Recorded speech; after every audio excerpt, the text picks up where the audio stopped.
Daniel Wright, an exhausted single father, just wanted to get through dinner and go home to his daughter. But when a woman approached his table, he thought she had the wrong seat. Minutes later, Daniel realized a truth that made his heart sink. She wasn't just the blind date his sister had arranged. She was also the coworker he argued with every single day at work. One forced dinner, one unavoidable hour, and one truth that could change both their lives. Daniel Wright's left eye twitched as he turned into the parking lot of Bella Notte Bistro. The lights of the restaurant cast a warm glow against the evening drizzle, promising romance and intimate conversations, neither of which he had energy for tonight. He sat in his truck for a moment, watching raindrops race down the windshield. His shift at Northeast Logistics Center had run 2 hours late because someone he suspected it was Sophia Nguyen from Quality Control had flagged an entire shipment for reinspection. Again, the woman had a talent for making his job harder, always citing some regulation, never considering that real people with real deadlines depended on those shipments moving on time. His phone buzzed. Emily, his younger sister. Daniel rubbed his face. He'd told Emily 100 times he wasn't ready to date. 7-year-old Lily was his priority, and between work and being a single father, he barely had time to sleep, let alone navigate the minefield of modern dating. But Emily had worn him down with relentless optimism, and his mother had joined the campaign. 1 hour, he muttered, checking his reflection in the rearview mirror.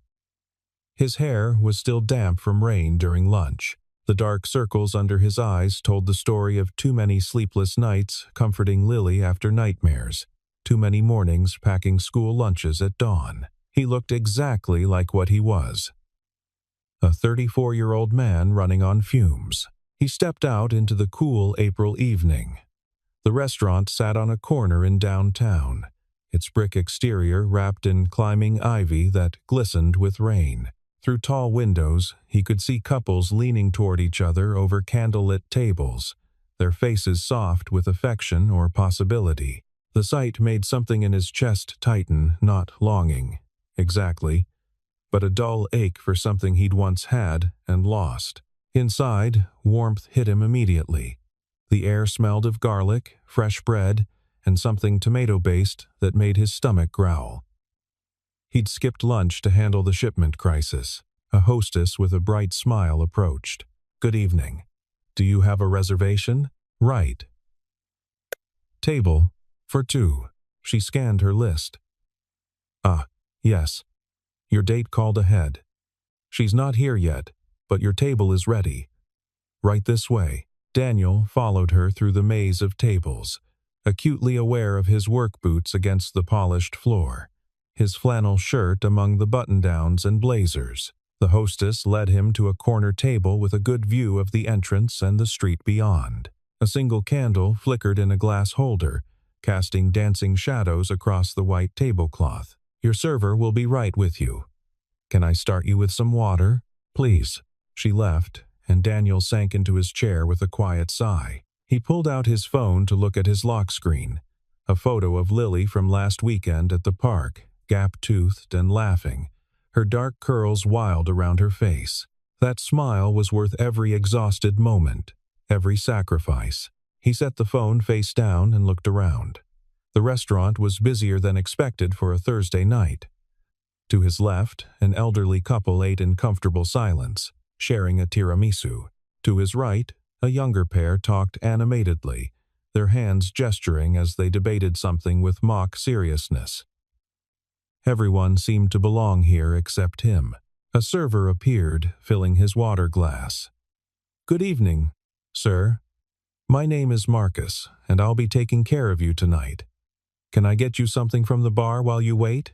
"Just water for now, thanks." "Absolutely. Let me know if you change your mind." Daniel checked his watch. 7:03 p.m. Emily had told him the woman's name was Claire, that she was a teacher, loved hiking, and was really pretty, but in a natural way, not intimidating. He had no idea what that meant. His phone buzzed. Lily, texting from his mother's house. "Daddy, when you coming home?"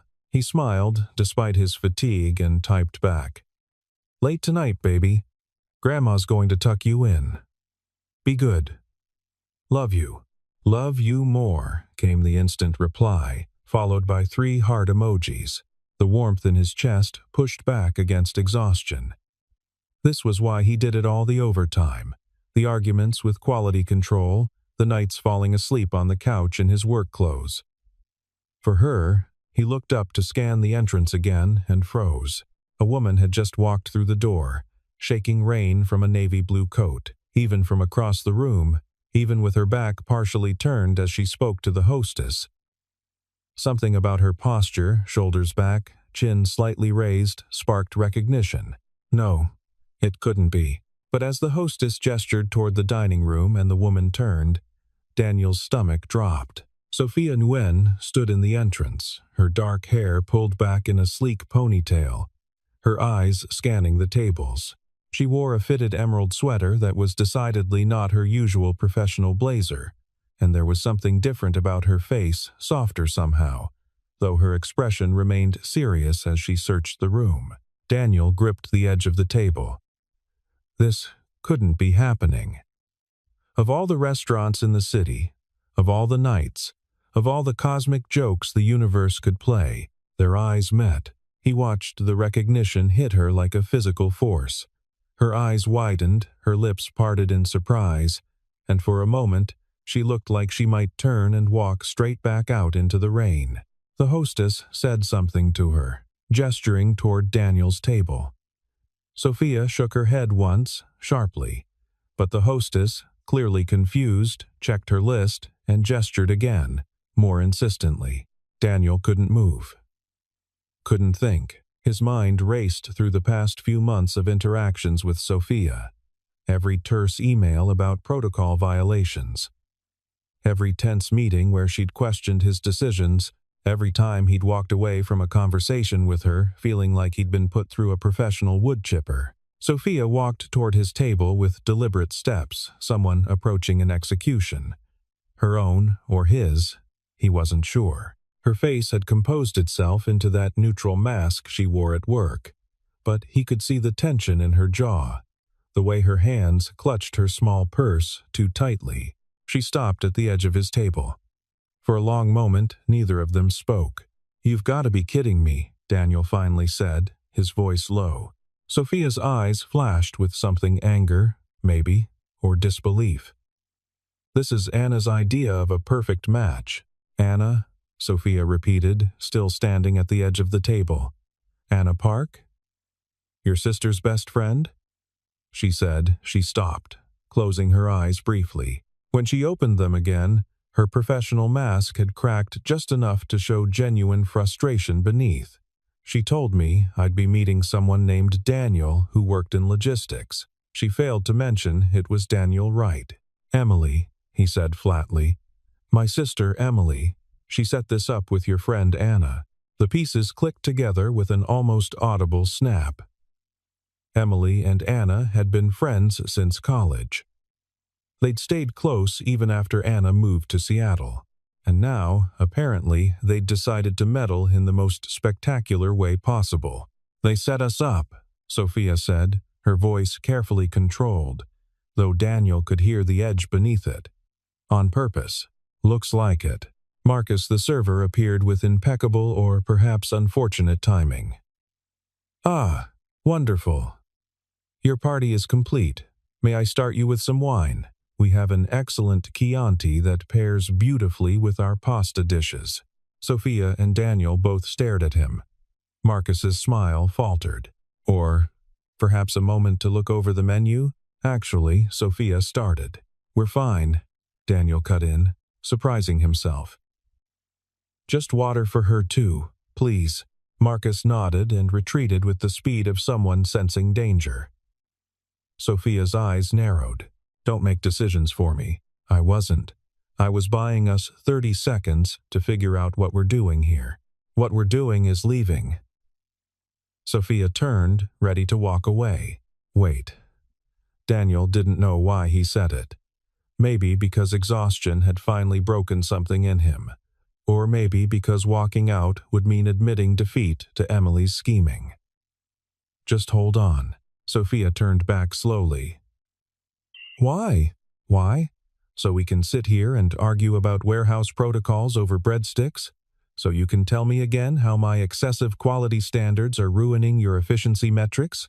That shipment last month had mislabeled hazard codes, he shot back. If those containers had been loaded wrong. Exactly my point.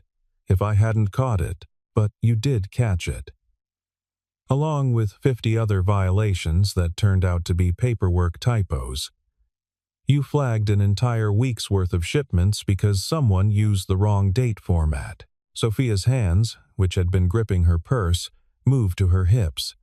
The wrong date format can mean the difference between a shipment clearing customs or sitting in a warehouse for weeks. But I wouldn't expect someone from operations to understand that. Someone from operations. I've been doing this job for 8 years. I know exactly what. Excuse me. They both turned. The hostess stood a few feet away, her earlier bright smile replaced with professional concern. I'm sorry, but we've had a noise complaint from the table next to you. If you could keep your voices down, or if you'd prefer, we can move you to a more private area. Heat flooded Daniel's face. He glanced around and saw several nearby diners pointedly not looking at them, the universal sign of people who'd definitely been listening. The elderly couple from before had paused their tiramisu to watch the drama. We're leaving, Sophia said quietly. Actually, Daniel heard himself say. We're staying. Sophia's head whipped toward him. What? He wasn't sure what possessed him, maybe spite, maybe stubbornness, maybe just bone-deep exhaustion of being manipulated by well-meaning family. We're staying. We're going to sit down, order food, and get through this dinner like adults. Then we're going to go home and murder our respective matchmakers. I am not. 1 hour. He checked his watch. It's 7:15 now. We stay until 8:15. We eat something. We prove to Emily and Anna that their little scheme didn't work. And then we never speak of this again outside of work email. Sophia's jaw worked as she processed this. He could see the war happening behind her eyes, the desire to maintain dignity versus the desire to flee. Why would you want to stay? She finally asked. I can't stand the idea of my sister thinking she won, he said honestly. If I leave now, she'll just try again. And again. This way, I can tell her I gave it a shot. It was a disaster, and she needs to stay out of my love life permanently. Something flickered across Sophia's face, understanding, maybe, or recognition of a kindred frustration. She looked toward the door, then back at Daniel, then at the empty chair across from him. 1 hour, she said finally. 1 hour. She sat down stiffly, placing her purse on the chair beside her and smoothing her sweater. Daniel caught a whiff of her perfume, something subtle, jasmine maybe, and realized this was the closest he'd ever been to her outside of a tense meeting room. Marcus reappeared with water for Sophia, moving with the cautious efficiency of a bomb disposal expert. Ready to order, or would you like a few more minutes? Minutes, they said in unison. He left the menus and departed swiftly. Silence descended on the table, broken only by ambient noise of the restaurant clinking silverware. Murmured conversations, someone laughing at the bar. Daniel picked up his menu without really seeing it. Across from him, Sophia did the same. This is absurd, she muttered. Completely. Anna promised me. She stopped herself, pressing her lips together. Despite everything, Daniel's curiosity piqued. Promised you what? Sophia looked up from her menu, and for a moment, her professional armor slipped enough to show something raw beneath embarrassment. Maybe. Or hurt. That she wouldn't set me up with anyone from work. She knows I hate. Complications. Daniel understood that more than he wanted to admit. Emily promised me the same thing. Said it was someone who had nothing to do with my daily life. Yet here we are. Here we are. Sophia set down her menu. For the record, this isn't personal. At work, I mean. I'm not trying to make your job harder. Could have fooled me. I'm trying to do my job correctly. There's a difference. Daniel opened his mouth to argue, then closed it. He was too tired for this fight. And besides, wasn't that exactly what he'd told himself when he'd pushed back on her last quality hold? That he was just trying to do his job? Look, he said, we clearly aren't going to become friends tonight, but maybe we can call a truce for 1 hour. No shop talk, no arguments about shipping manifests or ISO standards. We eat, we fulfill our obligation to our meddling relatives, and we go home.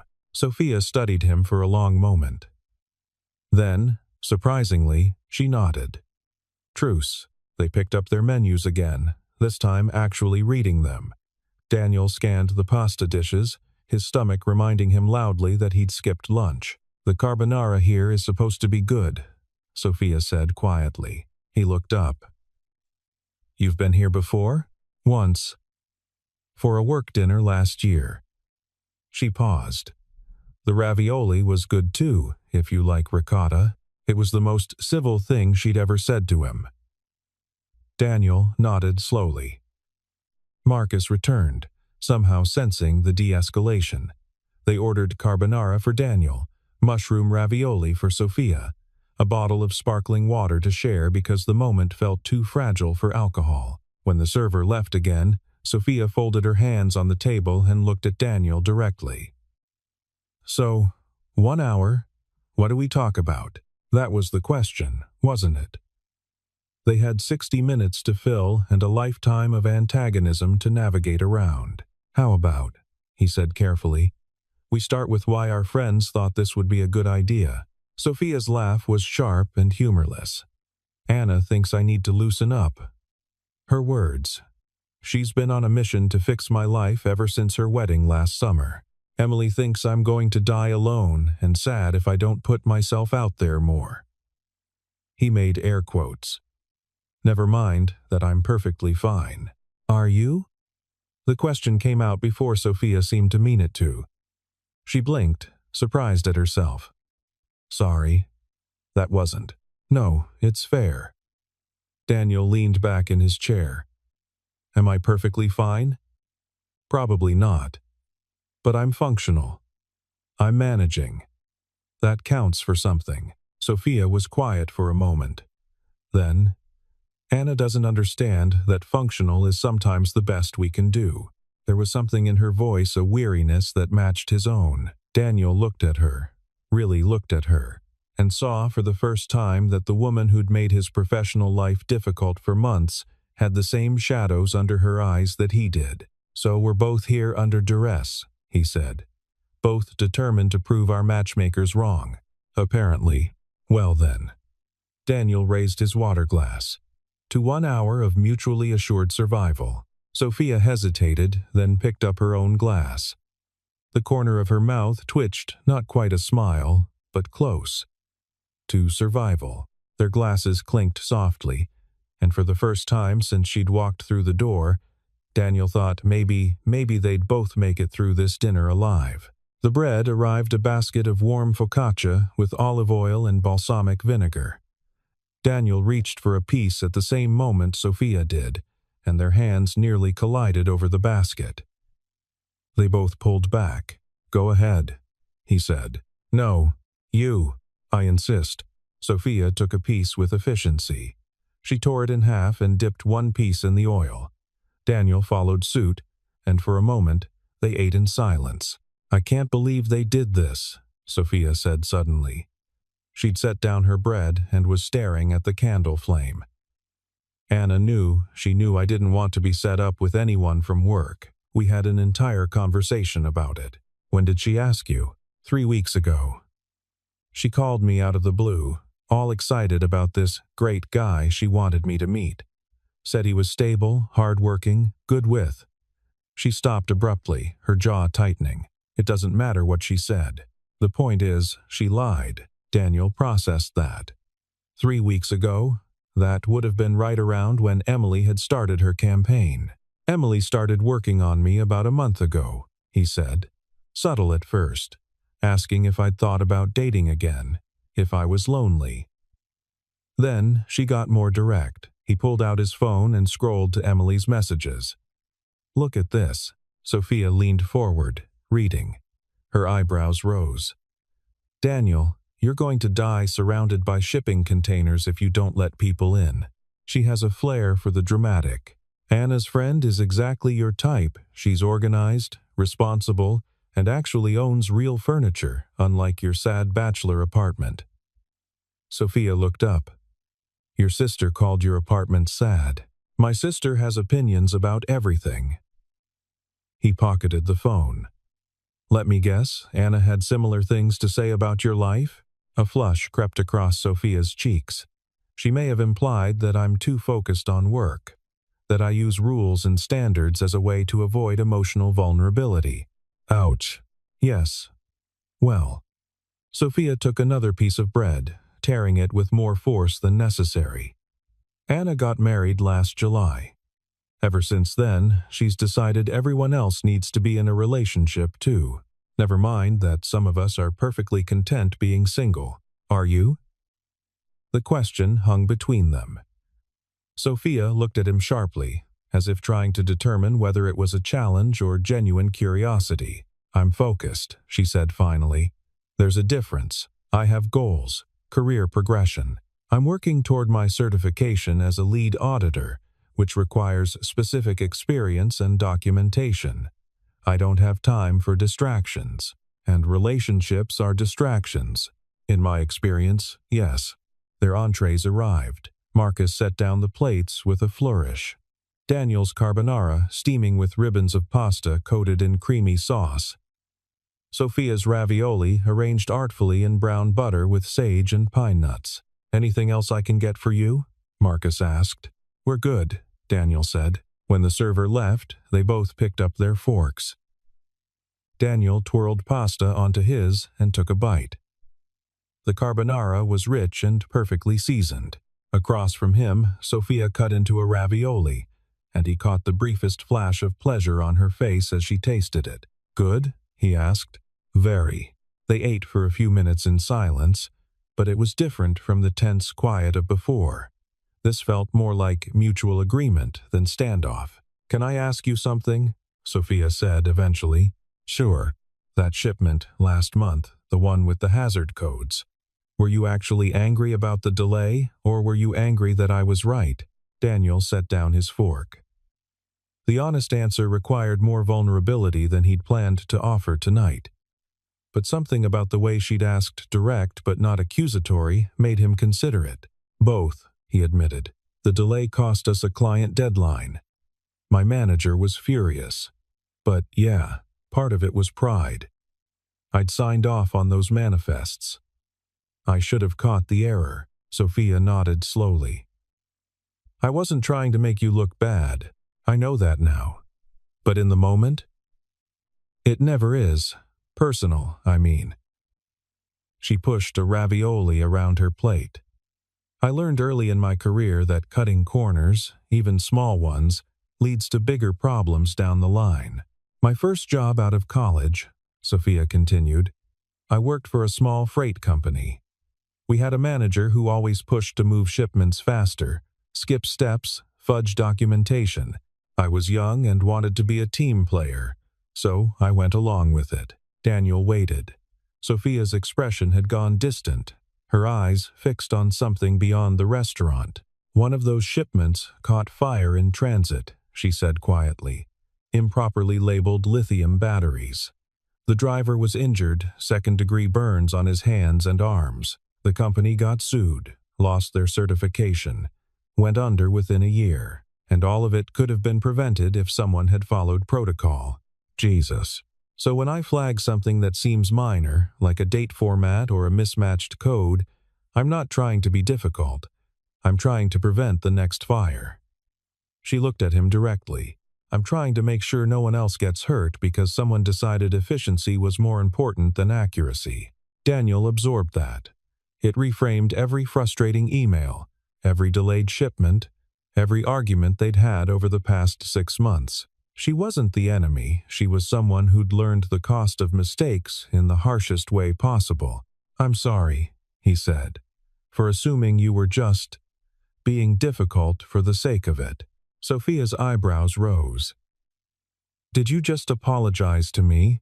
Don't get used to it. The corner of her mouth twitched again, that almost smile. Noted. Daniel took another bite of carbonara.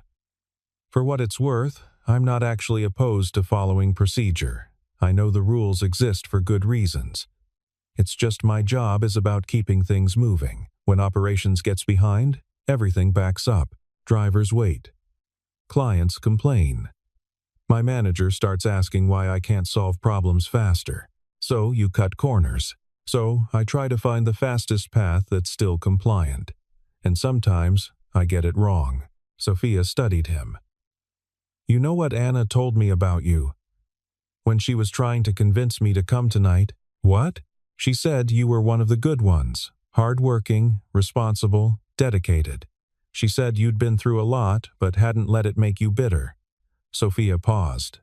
I thought she was exaggerating, but maybe she wasn't. Daniel felt heat creep up his neck. She doesn't know me that well. Emily must have told her things. They're close, aren't they? Too close. They probably planned this whole thing together. Oh, definitely. Sophia pulled out her own phone and scrolled to a message thread. She turned it so Daniel could see. Look at this. Daniel read. So I have someone I want you to meet. Very responsible. Great family values. Works in logistics. Below that, you'll like him. He's a little rough around the edges, but in a good way. Real, honest. Rough around the edges? He said, slightly offended. In a good way, Sophia reminded him. There was the almost smile again. Though I'm not sure what that means. Probably that I showed up in work boots and flannel. I noticed. Should I be insulted? Depends. Are you insulted that I noticed, or insulted that I might judge you for it? Daniel considered. Both? Sophia actually smiled, a real one, brief but genuine. For what it's worth, I think the boots are fine. At least they're practical. High praise from someone who probably color codes her closet. I do, actually. By season and function. She saw his expression. Don't judge me. Wouldn't dream of it. They fell back into eating, but the atmosphere had shifted again. The walls between them weren't down, exactly, but they'd lowered enough that Daniel could see what might exist on the other side. His phone buzzed. Emily calling. He rejected it immediately. Let me guess, Sophia said. Checking in? Probably. She wants to know how it's going. Anna, too. Sophia showed him her own phone, which displayed several increasingly excited messages. She's asking if we've ordered dessert yet. It's been 30 minutes. She's very invested in our happiness. Daniel snorted. Is that what this is? Happiness? I think the word she used was connection. Sophia set her phone face down with more force than necessary. She's going to be so disappointed. Emily's going to be unbearable. She'll want a full report. What are you going to tell her? Daniel thought about it. The truth? That we sat here, ate our food, didn't kill each other, and went our separate ways. She won't accept that. She'll have to. Sophia twirled her fork through the remaining sauce on her plate. We could tell them it was terrible. Really lean into it. Like what? I don't know. We could say you chewed with your mouth open, that I spent the whole time checking my phone, that we had nothing in common and couldn't wait to leave. But we'd be lying. The words came out before Daniel could think about them. Sophia looked up sharply. Would we? She asked quietly. Daniel met her eyes. They weren't quite as hard as they usually seemed at work. Or maybe he'd just never looked closely enough before. There were flecks of gold in the brown, he noticed, and fine lines at the corners that suggested she smiled more than he'd realized, just not at him. I guess not, he admitted. I mean, you haven't checked your phone once, and this food is actually pretty good, and you don't chew with your mouth open. Good to know I meet minimum standards. Sophia's smile was fuller this time. Don't push your luck. Marcus appeared to clear their plates. Any interest in dessert? We have a wonderful tiramisu, or our chocolate torte is very popular. Daniel looked at Sophia. Her expression was unreadable. Maybe just the check, he said. Actually, Sophia interrupted. She seemed to surprise herself. The tiramisu. We'll share. Marcus nodded and departed. Daniel raised an eyebrow. What happened to getting out of here as fast as possible? Sophia shrugged. It's good tiramisu, and we still have 20 minutes on our hour, so we're following through to the letter. I'm thorough. You know this about me. Daniel laughed, actually laughed. It felt strange, the sound unfamiliar in his own ears after weeks of stress and exhaustion. When was the last time he'd laughed at something that wasn't Lily's silly knock-knock jokes? What? Sophia asked. Nothing. Just, this is the weirdest night of my life. Mine too. The tiramisu arrived layers of coffee-soaked ladyfingers and mascarpone cream dusted with cocoa powder. Marcus set down 2 forks and left them to it. Daniel took a bite. The dessert was perfect sweet but not cloying, with just enough coffee to cut through the cream. Across from him, Sophia did the same, and that flash of pleasure crossed her face again. Good? He asked. Very good. They ate in comfortable silence, the earlier tension now completely dissipated. Daniel found himself relaxing in a way he hadn't expected to tonight or possibly in the past several months. Can I ask you something personal? Sophia said. How personal? Emily mentioned you had a daughter. Daniel's defenses snapped back into place immediately. She did? Just in passing. Anna told me. Sophia must have seen something in his face because she added quickly, I'm not going to ask anything inappropriate. I was just curious about, well, how you manage it, the work-life balance thing. I struggle with that and I don't even have kids. Daniel relaxed slightly. Balance is a generous word for what I do. It's more like controlled chaos. But you make it work. Most days. Some days I'm pretty sure I'm failing at everything simultaneously. I doubt that. You don't know me well enough to doubt it. Sophia set down her fork. I know you've never missed a deadline at work. I know you stay late when there are problems. I know the warehouse staff actually like you, which is rare for management. That counts for something. Daniel felt uncomfortable warmth. Yeah, well, the warehouse guys don't see me burning chicken nuggets at 2 in the morning because I forgot to set a timer. You make your daughter dinner at 2 in the morning?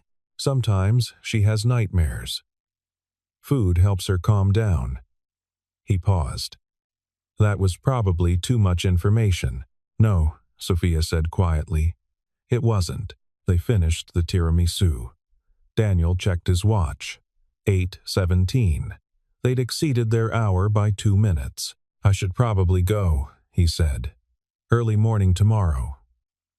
And I need to pick up Lily from my mom's. Of course. Marcus brought the check. Daniel reached for it, but Sophia's hand got there first. We'll split it, she said firmly. I don't mind. We're splitting it. He knew better than to argue. They divided the bill down to the dollar. As they waited for Marcus to process payment, Sophia said, This was strange. Very strange. But not terrible. No, Daniel agreed. Not terrible. Should we tell them that? Absolutely not. They'd take it as encouragement. Sophia smiled. Fair point. They signed their receipts and stood. Daniel grabbed his jacket, and Sophia collected her purse. As they walked toward the exit, Daniel was acutely aware of the small space between them, of how different this departure felt from what he'd imagined. Outside, the rain had stopped, leaving the sidewalks gleaming under streetlights. The air smelled clean and cool. I'm parked that way, Daniel said, gesturing left. I'm right here. Sophia pointed to a silver sedan at a meter directly in front of the restaurant. Of course you are. Efficient to the end. It's a gift. They stood there awkwardly for a moment, neither quite sure how to end this. A handshake felt too formal. A hug felt too intimate. They settled for an uncomfortable half-wave. So, Daniel said. Monday at work? Monday at work. Sophia confirmed. Back to our regularly scheduled antagonism, maybe with slightly less animosity. Maybe. Sophia unlocked her car, then paused with her hand on the door handle. Daniel? Yeah? Thanks for staying. For the hour, I mean. You didn't have to, neither did you. No, but I'm glad we did. Before he could respond, she got into her car and started the engine. Daniel watched her pull away from the curb and disappear down the street, her taillights blinking once at the stop sign before she turned and was gone. He stood there for a moment longer, processing. Then he pulled out his phone and saw 17 messages from Emily, each more excited than the last. He typed, "Date happened. Food was good. Don't ever do this again." Then he turned toward his truck, feeling lighter somehow despite the exhaustion still weighing on his shoulders. 3 weeks later, Daniel stood at the Northeast Logistics Center break room coffee machine when someone stepped up beside him. "Morning," Sophia said. "Morning." He poured his coffee. "Henderson shipment cleared yesterday. Thanks for the quick turnaround. Just doing my job." She paused. "There's a new place that opened on 4th Street. Good coffee, apparently." Daniel looked at her. She was looking straight ahead, her professional mask in place, but he could see the hint of a question in her eyes. "Tomorrow morning?" he heard himself say. "Before work?" 7?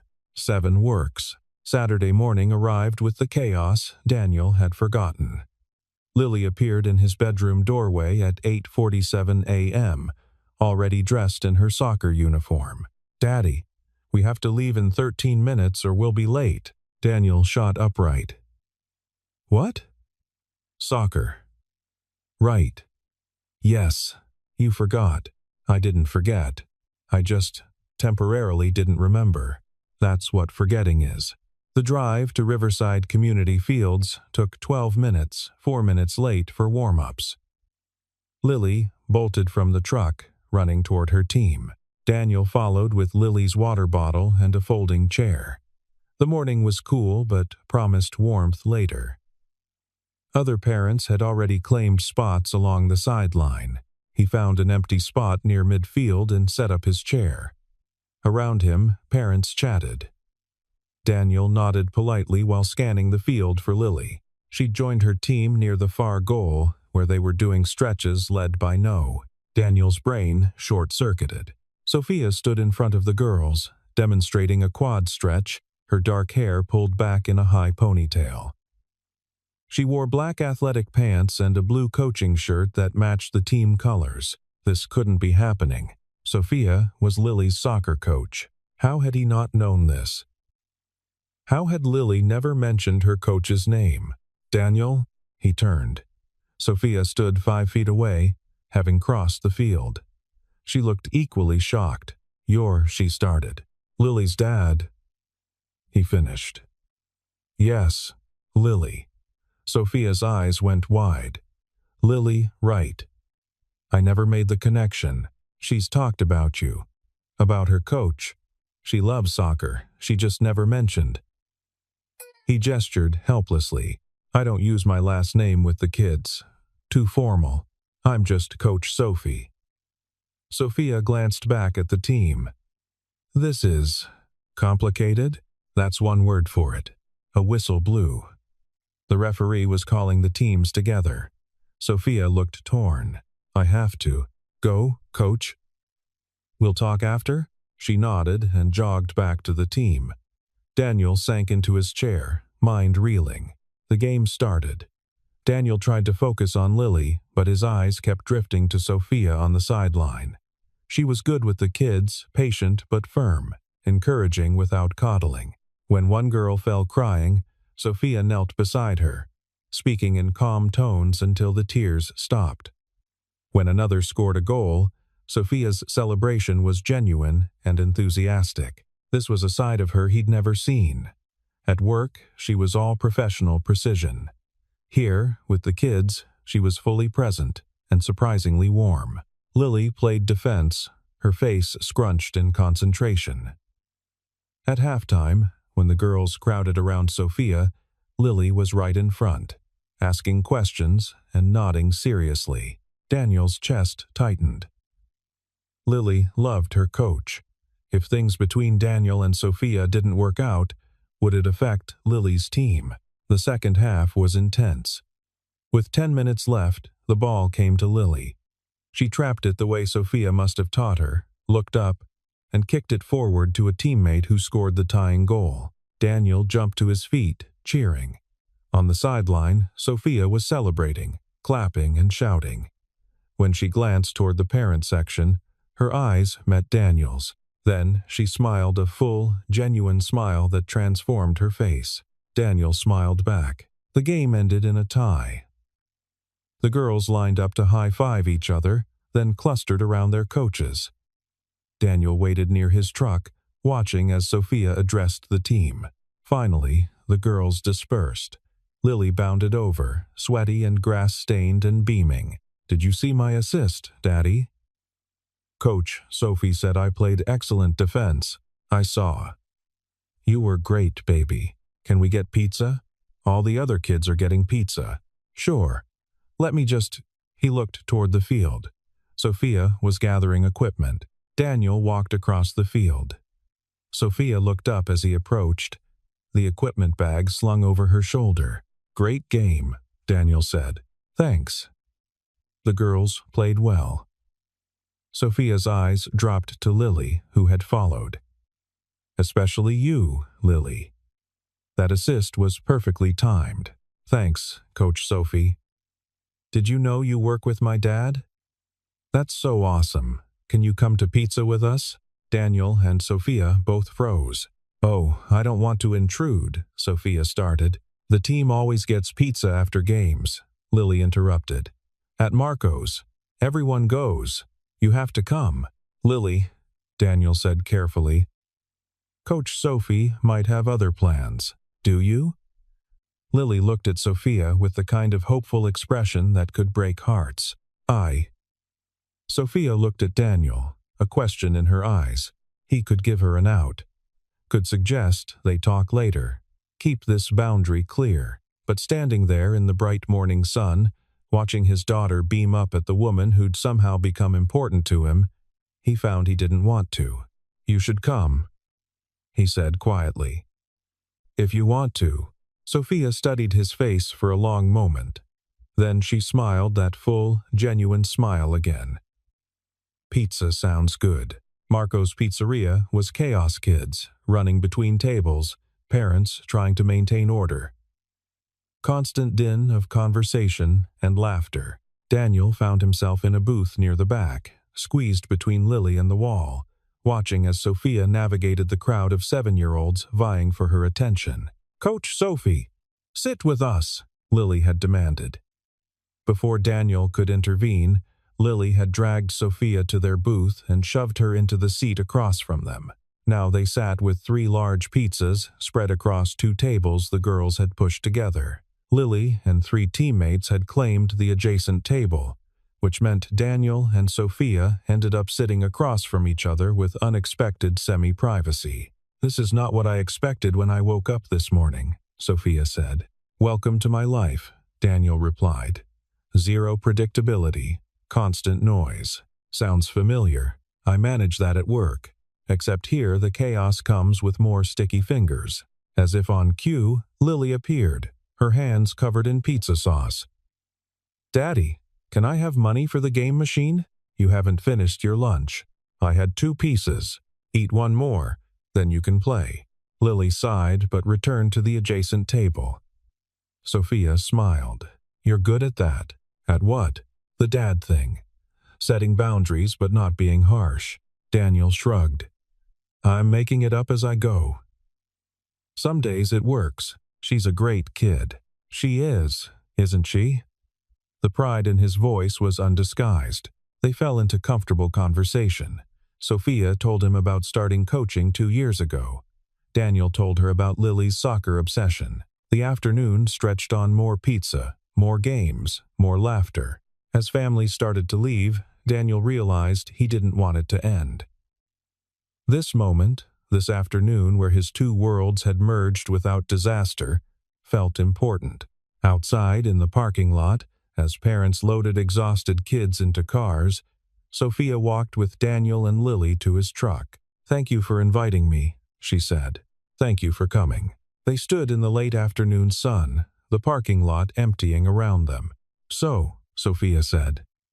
Monday, coffee at 7. I'll be there. And maybe." Daniel smiled. "I'd like that." Lily called from the truck. "Daddy, I'm tired." "Coming, baby." "See you Monday." He watched her walk to her car, feeling something he hadn't felt in 3 years. Hope. Real hope that maybe there was room in his carefully controlled life for something good. As he drove home, Lily stirred in her car seat. "Daddy? Yeah, baby? I like Coach Sophie." "I do too. Is she your friend?" Daniel thought about the past 3 weeks, the coffee meetings, the conversations, the way she'd fit into his chaotic life. "Yeah, I think she is." "Good." Lily yawned. "You smile more now. And maybe," Daniel thought, "that was the whole point."